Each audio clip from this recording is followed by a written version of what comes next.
Out of all the injuries the Orioles suffered in 2025, the ones to Jordan Westburg may have hurt this team the most.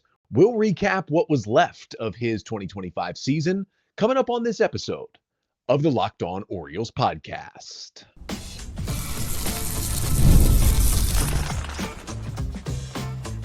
You are Locked On Orioles, your daily Baltimore Orioles podcast. Part of the Locked On Podcast Network, your team every day.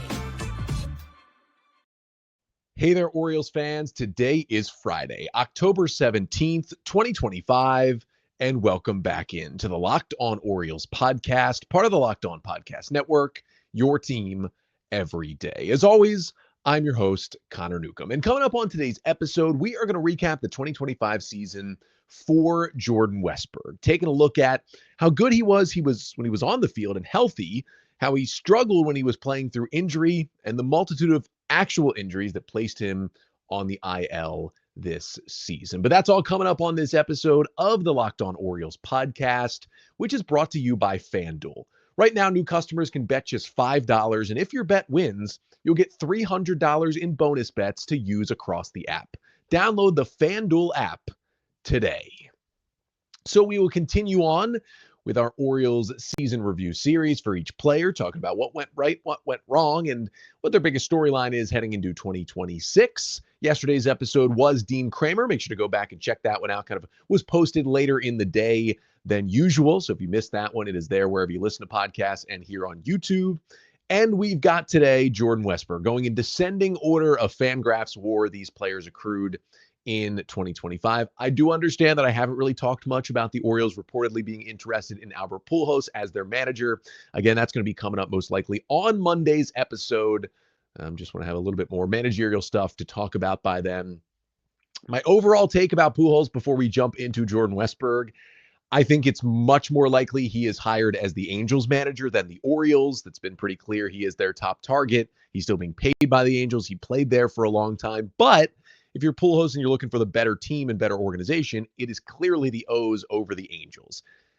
I appreciate in general, I don't think Albert Pujols is going to be the Orioles manager, but I appreciate that the Orioles are willing to look outside the box a little bit in terms of who is going to be that next manager. I think Pujols, even though he's a Hall of Fame player, kind of fits into that mold of looking a little bit outside the box. So I do appreciate that kind of Mike Elias and the team turning over a lot of stones in this process. But let's move on to Jordan Westburg, who again had an injury-riddled season. And he played 107 games in 2024 before he got hit by a pitch and broke his hand. This year, it was multiple injuries that kept him to only 85 games in 2025. He had 352 plate appearances. Final slash line for Westburg, a 265 average, a 313 on-base percentage, and a 457 slugging percentage. Was good for a 115 WRC plus this year, meaning he was 15% better than league average as a hitter. That was down from a 124 last season. His walk rate around 5%, his strikeout rate around 23%, all very similar to 2024. He did hit 17 home runs in about 100 fewer plate appearances after hitting 18 last year. So the power number purely with homers went up, but he only stole one base after 6 last season, drove in 41 runs. All in all, it was a 1.9 WAR season for Westburg, playing about half the games in the year, according to Fangraphs. So let's start for Westburg in what went right this season. What went right was he was essentially almost as productive this year as he was last year, despite all the injuries he suffered. And we'll get to him and when we talk about what went wrong, but it was a hamstring, it was an ankle, it was an upper body issue, it was other things he was dealing with throughout the season. But remember, last season, Westburg was awesome. He was an all-star in 2024. He was having an amazing year. And then in late July, he gets hit on the hand by a fastball, breaks part of his hand, misses all of August, most of September, comes back late in the season and does play in the 2 games in the postseason against the Royals. But you weren't even sure if he was 100%. He only played in 6 regular season games before the postseason. And so that 124 WRC plus he had last year was when he was healthy. So a 115 this year among all the injuries he played through is pretty impressive as well. And after the hamstring injury, when he came back from that one, that was the first major injury this year, he was really, really good. He returned in June, had a 136 WRC plus that month, had a 160 in July, and a 126 in August. And in the parts of those 3 months, it wasn't 3 full months because of injuries, but the parts of those 3 months that he played in, Westburg looked like a really good player. The issue was his June got cut into coming back from the hamstring injury. His July got cut into as well, I believe. Was that when he had like some sort of finger thing going on? I mean, that was his healthiest month. He played 21 games, and that was his best month as well. So you love to see that. And then his August got cut into, maybe the August was the finger thing. Either way, he only played 16 games in August. I mean, it was just a season injury-wise to forget for Westbrook. But when he was on the field, again, like he was good, and he struggled in April when he was playing through something. When he came back in September, it was very similar. He comes back from the ankle injury in September and plays in 12 games down the stretch. He wasn't very good there.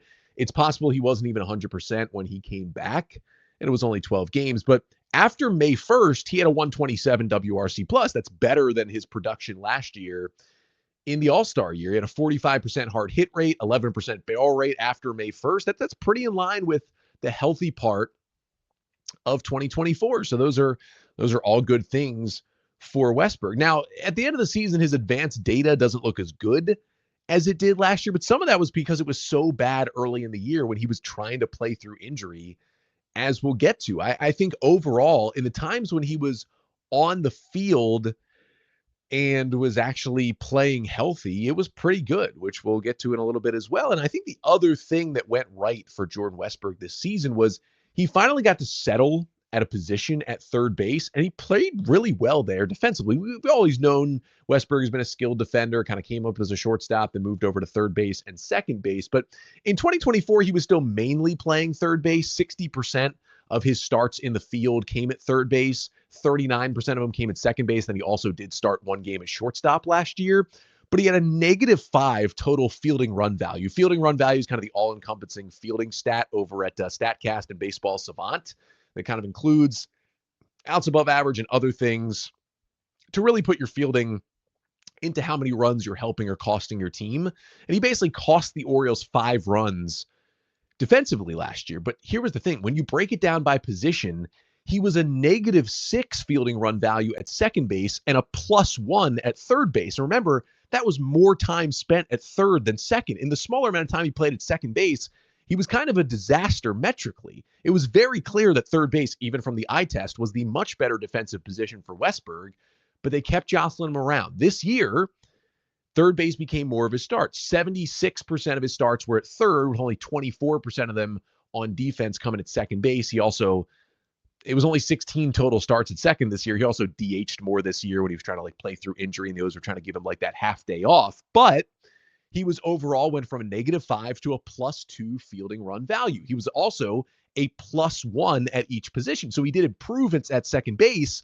but the Orioles also just allowing him to settle in more at third, I think made his defense better. And early in the year, he was playing some second base, actually started at second in 7 of the first 10 games of the year that he played in for the Orioles. Because back then, even early in the season, Jackson Holliday was still platooning, and the Orioles faced a ton of left-handed starting pitchers early in the year. So Jackson was on the bench. They would put Westburg at second and start Arias at third, and even play, a little bit of Mateo or others at shortstop.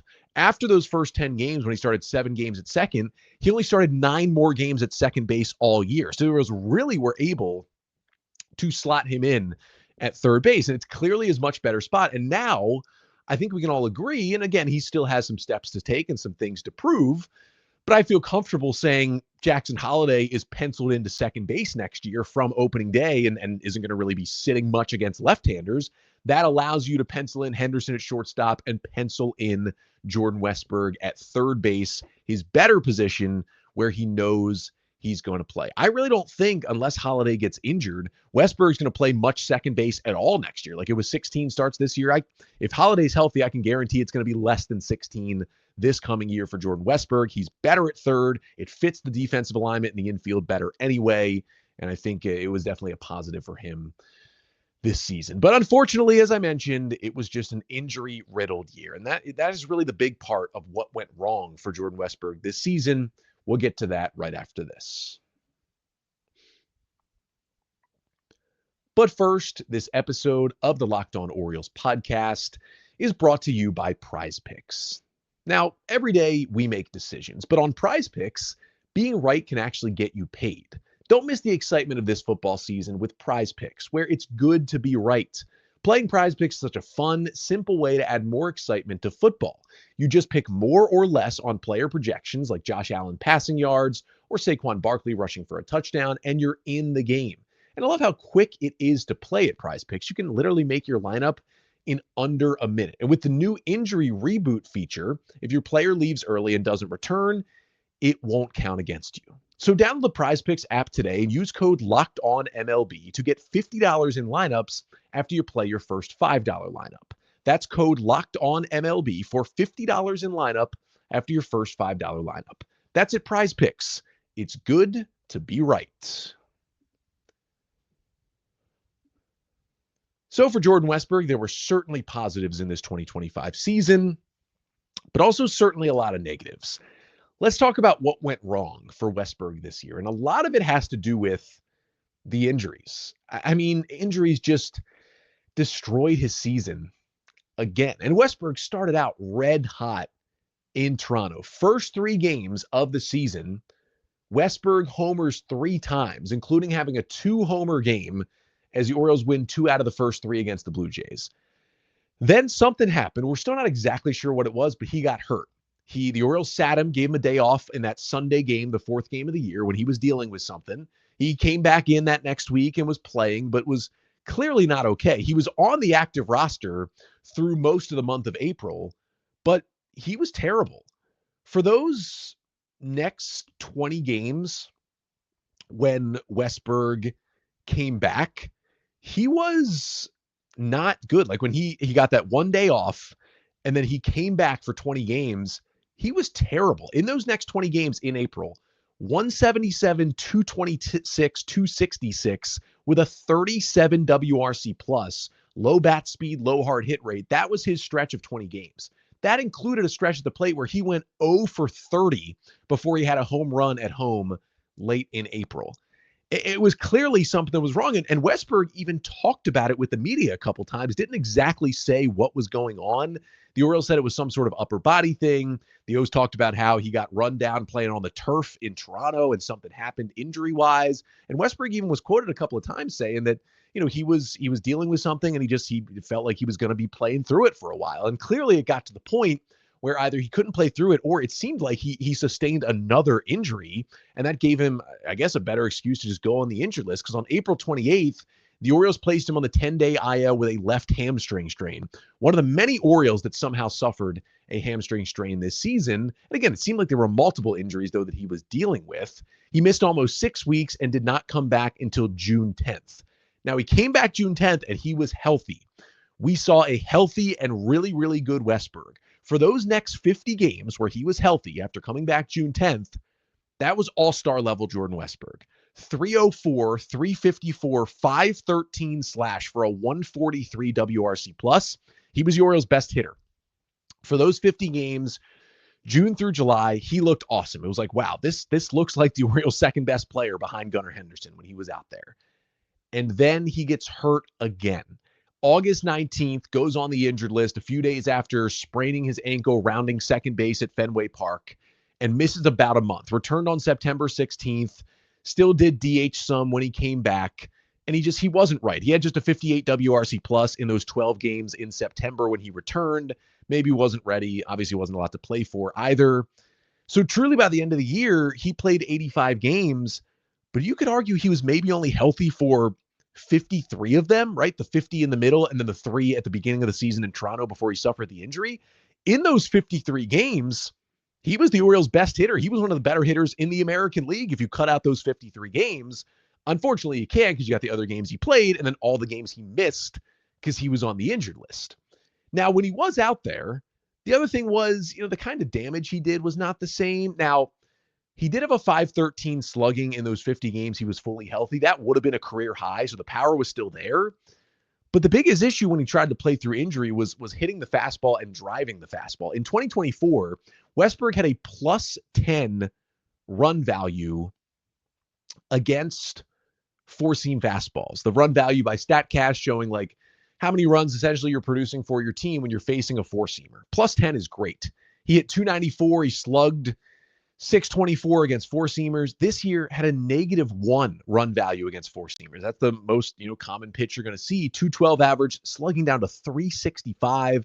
Average exit velocity was down. Now, some of that is certainly the injuries he was trying to play through, especially in April. But some is also some lower production. He was not turning those fastballs into the best kind of batted balls like he was in that All-Star 2024 season. Now, we've talked about this before on this show, but the kind of batted balls that lead most to hits are pulled balls in the air. Those generally lead to the most extra base hits and the most home runs. And then if you're going to hit the ball on the ground, more hits coming from hitting the ball on the ground the opposite way. Those are the two kind of best batted balls to lead to hits: opposite field grounders and pulled fly balls. Now, line drives are usually the best way to do it, but if you're not going to hit consistent liners, it's hard to hit consistent liners. That's how you want to hit the ball. Jordan Westburg, only 2% of his grounders were hit the opposite way. That's not going to do it. His pulled air rate fell from 25% in 2023, which is an elite number, to 20% last year, which is really good, to 12% this year, which is pretty bad in 2025. Now, these stats don't mean that you are necessarily bad. These things don't mean you are necessarily good. But for example, the number 2 guy in pull air rate this year is Cal Raleigh, the guy who might win AL MVP and is in the process of leading his Mariners probably to the World Series. Now, there's other guys in pull air rate who aren't as good of hitters. There's guys at the bottom of the pull air rate list who are good hitters. But in general, those are things you want to do. And we've seen it for the past 2 years be something Westberg's been good at, and that has allowed him to have success at the plate. And it's just not really something he did this year. And it's interesting, again, because, again, he hit 18 homers last year, hit 17 homers this year, and 100 fewer plate appearances. So some of that shows, hey, the power was better. But also, the general isolated power was down. The slugging percentage was down over 20 points. So just something was not right. And I really think it was he was driving four-seam fastballs last year. Just didn't do it at all. Guys could easily get those four-seamers by him this year, and maybe it's some injury, losing bat speed because of injury, can't get to the high fastball, whatever it may be. If you can't hit four-seamers, it is really tough to stay in this league. We talk about a guy like Colton Cowser who struggles so much with the breaking balls and the off-speed, but he demolishes fastballs. And that's why Colton Cowser can still be a big league player, because he's a good defender, and when he gets a fastball, he will rip the baseball and do a lot of damage. He just needs to get better on breaking balls and off-speed. If you hit off-speed but you can't hit fastballs, it is much harder to stay in the big leagues as a hitter like that. Now, we're not near that level with Jordan Westburg. Again, he was still 15% better than league average this season, but it's something to monitor, and it's something you just hope was because of injury and not because of other issues that he was dealing with offensively. So that brings us to, what are the biggest storylines, biggest questions for him heading into 2026? I think the easy one is, can he just stay healthy? And that's what we'll talk about coming up next to finish off the show. If he can stay healthy, if we can finally see a full big league season of Jordan Westburg, how important could he be to this Orioles team? But first, this episode of the Locked On Orioles podcast is also brought to you by FanDuel. Now, the NFL season is here, and FanDuel has an offer you don't want to miss. Right now, new customers can bet just $5 and get $300 in bonus bets if you win. That's right. Just pick a bet, put down $5, and if it hits, you'll unlock $300 in bonus bets to use across the app. And I love how FanDuel gives you so many ways to play. You can build parlays, you can try player props, you can even follow the live lines during the game. It makes watching football even more exciting when you want to avoid the Ravens or when they're on a bye and you got a little something riding on the action. So whether you're a casual fan or love diving into the stats, FanDuel makes the game day experience so much better. So what are you waiting for? Visit FanDuel.com to download the FanDuel app today and get started.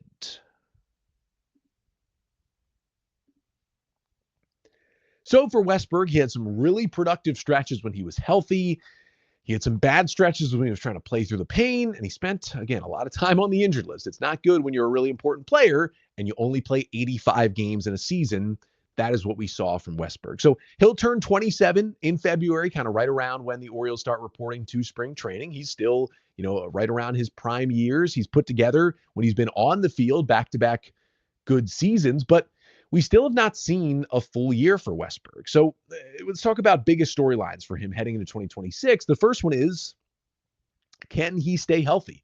When he's on the field and he's healthy, he's an all-star level player. It's that simple. When Jordan Westburg is not playing through pain and he is on the field for the Orioles, he's a good defender at third. He's a really versatile hitter. He lengthens this lineup. He's a really great guy to have in the middle of the order. He is just a special player. And I think with the way the Orioles are constructed right now, a healthy Jordan Westburg is probably the second best hitter on this team behind Gunnar Henderson. Now, there are ways that Jackson Holliday or Samuel Basallo or resurgent Adley Rutschman could change that. But right now, I think most would agree it's Jordan Westburg number 2 behind Gunnar Henderson when he is healthy and out there.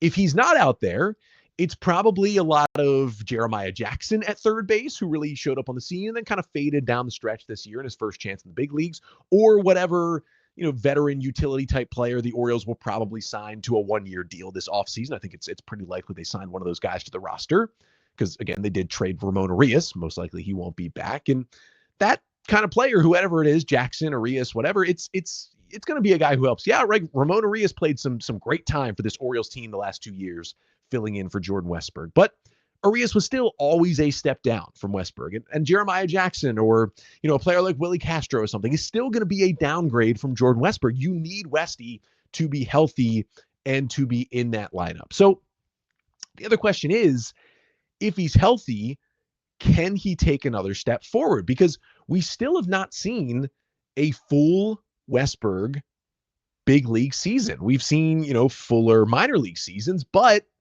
not in the major leagues. Remember, in 2023, he debuted kind of in the middle of the year, so he played 68 games. 2024, he was on an all-star pace, 107 games. Then he gets hit by the pitch, breaks his hand, misses 50 games or so before he comes back. And then this year, only 85 games with the multiple injuries that he suffered between the hamstring and the finger issue he dealt with for a little while there, and the ankle thing he dealt with. Like that was the other thing. Remember when Westburg had like that finger thing and he didn't really go on the injured list, but he also missed like a week because of it? Like that's another thing that shows up in this season. And if we see, 150 plus games of Jordan Westburg, can we see a fully sustained season of a 120, 130 WRC plus player who plays good defense and helps out the team? Like, Jordan Westburg was worth 3 wins via Fangraphs in 2024. That was only in 107 games and in a season where his defensive metrics weren't very good because he was so bad with the amount of second base he was playing. Imagine a season where he plays maybe even just 140 games, hits the way he does, and is pretty much every day at third base, his better defensive position. We're looking at, I think, pretty easily could be a 4 to 5 win player to go along with Gunnar Henderson, who I think is going to take a step, back in the positive direction next year. You got a guy who you can hit second, third, fourth, fifth in your order and feel really, really good about it next season. That is what the Orioles are going to be looking for out of Jordan Westburg. And I honestly think from what we've seen from Westy, there are still questions about his game, even when he's healthy, right? He doesn't really walk much. When he came up, he walked a little bit, but he's had a sub 5% walk rate each of the last 2 years, not really where you want to be. Strikeout rate isn't absurdly bad, right? 22 and 23%. You can be a star player with that kind of strikeout rate, but you'd like to walk a little more than 5% of the time.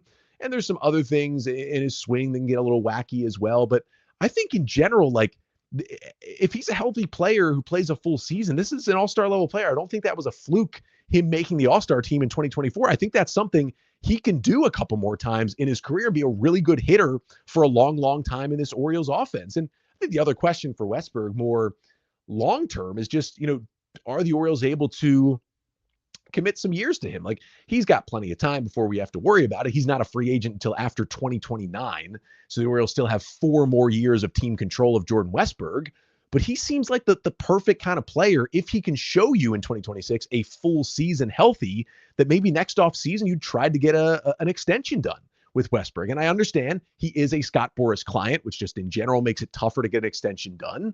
But the kind of player like Westburg who isn't going to get that I don't think gigantic money when he would hit free agency after 2029 is maybe someone where he can work with Boris and they're more likely to do a long-term extension with the Orioles. He would be a guy I'd be just so willing. I think his game could translate as he gets later into his career, would be a perfect guy to extend if you're able to do it. Again, it's going to be tougher because of Boris, but I just think him being healthy, and I think the number one guy that has to get healthy is Adley Rutschman on this team more than anyone else, just because the defense, the offense, the leadership, everything. But a very close number two and maybe a 1B to Adley's 1A is Jordan Westburg. A full season of Jordan Westburg could absolutely change the fortunes of this Orioles team back in a positive direction in 2026.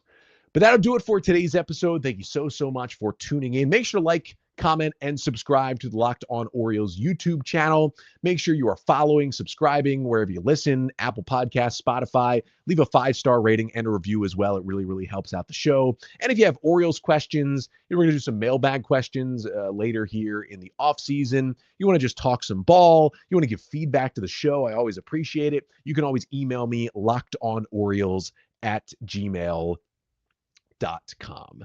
That will do it for this week, not just today, but this week on the show. I will be back on Monday. Enjoy the baseball this weekend. We'll see if by the time I get back, we have 2 World Series contenders potentially by then. And most likely, we'll see what else happens over the weekend. We'll chat a little Albert Pujols as Orioles manager and some other things coming up on Monday's episode. We're still 5 days a week. We'll still continue to go through some of these player reviews for the 2025 season. Next up, when you're looking at by the descending Fangraphs war, we're taking a look Cade Povich, Adley Rutschman, and Jackson Holliday, some of the players on tap for next week. But until then, I'm Connor Newcomb, and this has been the Locked On Orioles podcast, part of the Locked On Podcast Network. Your team every day.